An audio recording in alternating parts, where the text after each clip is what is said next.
اس کی اگر ہم خصوصیات دیکھ لیں، آپ کی بک کے اندر بھی 3 پوائنٹ کی شکل میں اس کی وضاحت کی گئی ہے۔ تو سب سے پہلا پوائنٹ ہے ریاست کی ابتدا خاندان سے ہوئی۔ تو بچوں، خاندان جو ہے وہ قدیم معاشرے میں بنیادی اکائی تھا، یہ پہلا فطری ادارہ تھا۔ پھر دیکھا جائے تو خاندان سے برادری، برادری سے قبیلہ، پھر قبیلے نے منظم شکل اختیار کی اور پھر قبیلے پھیلتے پھیلتے ریاست بن گئے۔ پھر افراد، جو قبیلے کے افراد تھے، انہوں نے اطاعت شروع کر دی ایک شخص کی، جو سردار تھا، حاکم تھا، اس اطاعت کی بنیاد پہ جو ہے وہ ریاست بن گئی۔ تو یہ اس طرح سے اپنے نظریے کو واضح کرتے ہیں۔ پھر خاندان کا سربراہ جو ہے وہ باپ یا خاندان کو کوئی اور بزرگ ہوا کرتا تھا۔ سربراہ کو خاندان کو چلانے، خاندان کو منظم کرنے کے حوالے سے اختیارات حاصل ہوتے تھے، اور خاندان کے جتنے بھی افراد تھے وہ سب اس کے احکامات کو مانا کرتے تھے، اور خاندان کا حسب نسب اور وراثت کا حق بھی باپ سے چلا کرتا تھا۔ تو پدر سری خاندان پھیلتے پھیلتے ریاست کی شکل اختیار کر گیا، یہ بتایا جاتا ہے نظریہ پدر سری میں کہ بزرگ ترین شخص جو اس قبیلے کے اندر ہوتا تھا اسے حکمران بنا دیا گیا، اس کو اختیارات دے دیے گئے، اور پھر اس پر تنقید بھی نہیں کی جا سکتی تھی، اور مرتے وقت وہ اپنے اختیارات اپنی مرضی سے جس کو چاہتا سونپ کے اپنا جانشین مقرر کر سکتا تھا۔ تو بچوں، یہ تھا نظریہ، بہت چھوٹا سا ہے، بہت آسان سا ہے۔ اس پہ اگر ہم تنقید دیکھیں یا وہ سوالات جو اس نظریے کے حوالے سے اٹھائے جاتے ہیں، تو ان میں سب سے پہلا جو پوائنٹ اس کا ہوگا وہ قرابت داری صرف ایک عنصر ہے۔ اس نظریے پہ تنقید کی جاتی ہے، اور اسی کی تنقید کی وجہ سے اس نظریے کو جو ہے وہ مسترد بھی کیا جا چکا ہے۔ تو جب یہ کہا جاتا ہے نا کہ قرابت داری کی بنیاد پہ، رشتہ داری کی بنیاد پہ، خونی رشتوں کی بنیاد پہ لوگ ایک دوسرے کے ساتھ مل کے رہنے لگے اور اسی کی بنیاد پہ ریاست بن گئی، تو وہ قرابت داری جو ہے، وہ رشتہ داری جو ہے، وہ جو خون کے رشتے ہیں جنہوں نے خاندان سے برادری، برادری سے قبیلہ بنایا، وہ صرف ایک عنصر ہے۔ اس بات میں کوئی شک نہیں ہے کہ خونی رشتوں نے اور قرابت داری نے ریاست کی ابتدا میں اہم کردار ادا کیا تھا، لیکن یہ صرف ایک عنصر ہی نہیں تھا جس نے ریاست کو قائم کیا تھا، بلکہ اس وقت جو مذہب تھا، طاقت تھی، اور پھر لوگوں کے اندر شعور بھی تھا،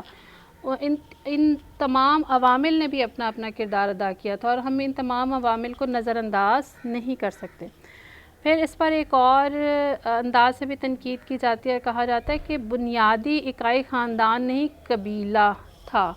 ایڈورڈ جینکسن جو ہے، انہوں نے مختلف قدیم معاشروں کے حوالے سے مطالعہ کیا، اسٹڈی کیا، اور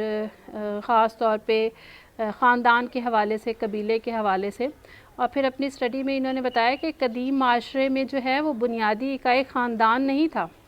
بلکہ قبیلہ تھا۔ قبیلے سے برادریاں اور برادریوں سے خاندان جو ہے وہ مارز وجود میں آئے تھے۔ تو ایک اس حوالے سے بھی اس کو تنقید کی جاتی ہے، اس پہ تنقید کی جاتی ہے۔ پھر کہا جاتا ہے کہ عالمگیر طور پہ درست نہیں ہے، کیونکہ جہاں پہ پدر سری خاندان تھے وہیں پہ معاشرے کے اندر ہمیں مادر سری خاندان بھی نظر آتے ہیں۔ آج کل بھی جو ہے وہ ہمیں دنیا کے بعض حصوں کے اندر مادر سری خاندان جو ہیں وہ نظر آتے ہیں۔ پھر کچھ فلاسفرز ایسے ہیں جن کی رائے یہ ہے کہ قدیم دور میں سارے خاندان مادر سری تھے۔ اگر ان کی رائے کو مکمل طور پہ درست نہ بھی تسلیم کیا جائے تو بھی یہ ایک حقیقت ہے کہ دنیا کی تاریخ سے ہمیں ایسے شواہد ملتے ہیں کہ خواتین بھی حکمران رہی ہیں، جیسے کہ بھارت میں دیکھ لیں، پاکستان میں دیکھ لیں، ترکی، بنگلہ دیش، سری لنکا، یہاں کے خواتین وزیر اعظم رہی ہیں۔ تو پھر یہ کیسے ہو سکتا ہے کہ پدر سری جو نظریہ ہے یہ عالمگیر طور پر صرف یہی درست ہے؟ تو ریاست کی ابتدا کی بجائے خاندان کے متعلق بھی اگر تحقیق کی جائے تو اس نظریے کی ابتدا جو ہے اس میں ایک اور بھی خامی نظر آتی ہے کہ اس میں ریاست کا کھوج لگانے کی بجائے جو ہے وہ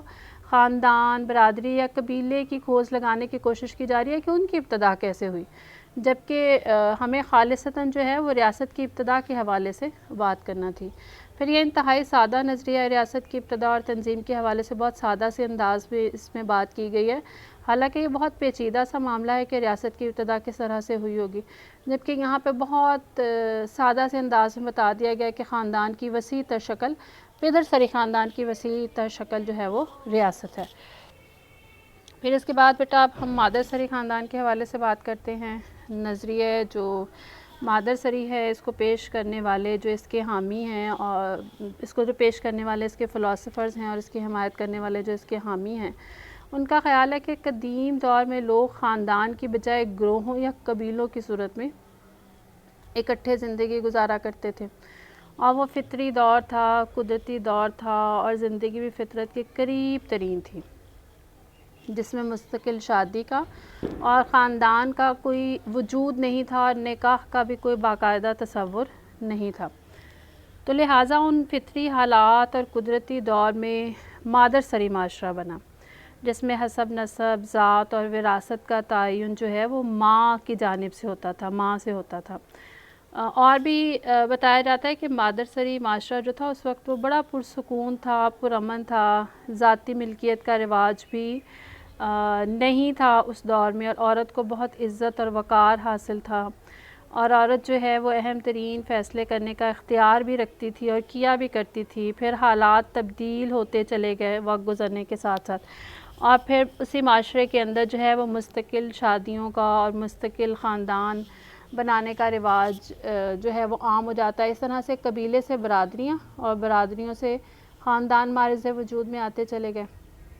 جس کی سربراہی عورت کو حاصل تھی۔ اسی طرح سے ریاست کی ابتدا ہوئی۔ تو جس طرح سے نظریہ پدر سری میں بتایا جاتا ہے کہ وہ پدر سری خاندان کی وسیع تر شکل ہے، اسی طرح سے اس نظریے میں بتایا جاتا ہے کہ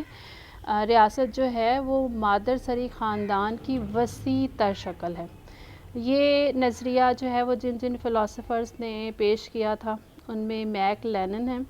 پھر مورگن ہیں، پھر اینجلز ہیں، اور ان کی کتابوں سے ہمیں جو ہے وہ ان نظریات کے بارے میں پتہ چلتا ہے۔ میک لینن نے اپنی کتاب لکھی تھی ابتدائی معاشرہ، یہ شائع ہوتی ہے 1885 میں۔ پھر مورگن کی کتاب تھی قدیم معاشرہ،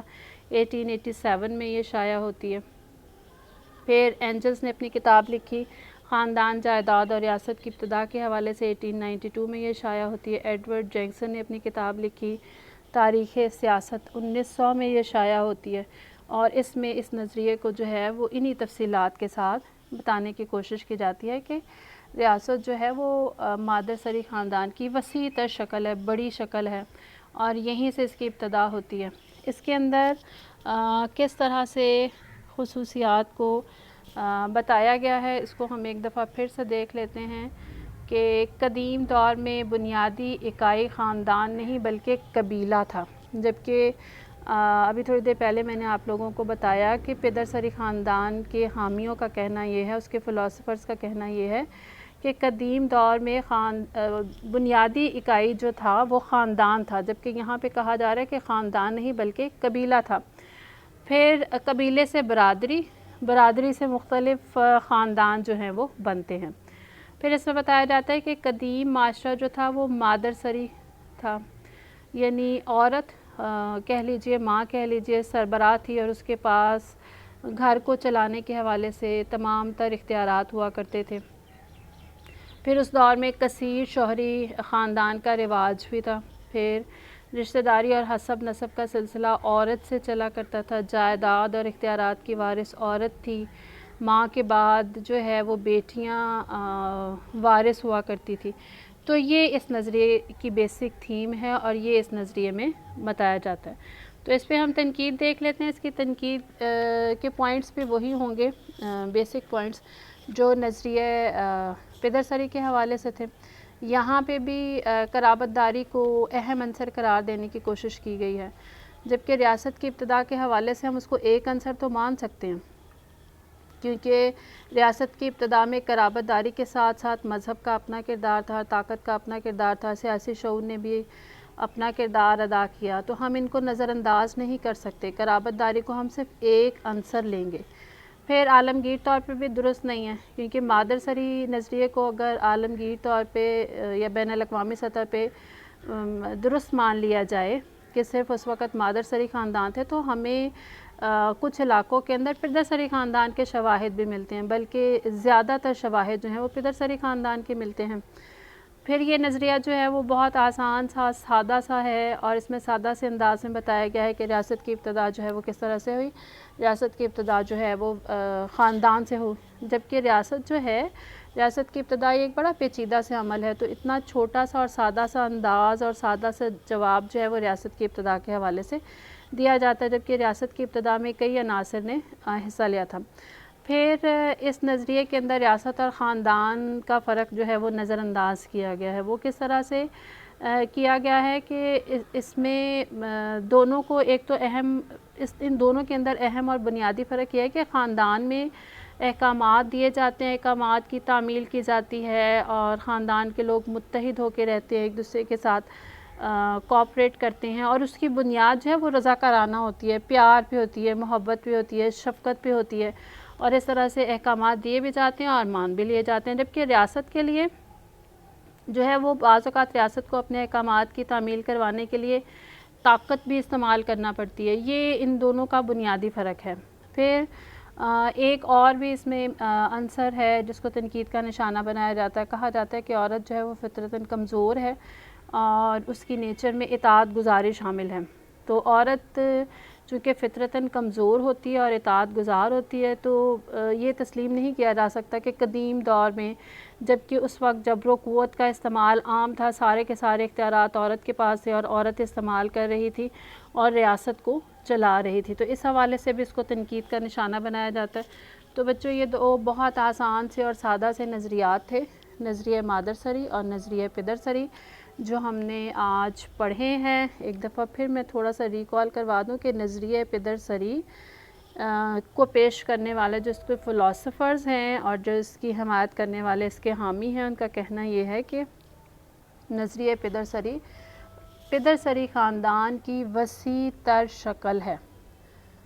تو اسی طرح سے نظریہ مادر سری کی جو حمایت کرنے والے ہیں اور نظریے کو پیش کرنے والے ہیں، ان کا کہنا یہ ہے کہ ریاست جو ہے وہ مادر سری خاندان کی وسیع تر شکل ہے۔ تو اس پہ ہم نے اس کی خصوصیات پہ بھی بات کی۔ یہ بہت چھوٹا سا ہے، آسان سا ہے، سادہ سا ہے، اور پھر جن پوائنٹ کے حوالے سے جو ہے وہ تنقید ہو سکتی تھی، ہم نے اس کا تنقیدی جائزہ بھی لیا۔ کل انشاءاللہ ہم ریاست کی ابتدا کے حوالے سے جو نظریہ ہے، نظریہ معاہدہ عمرانی، سوشل کانٹریکٹ تھیوری، وہ ہم انشاءاللہ پڑھیں گے۔ تو تب تک کے لیے اللہ حافظ۔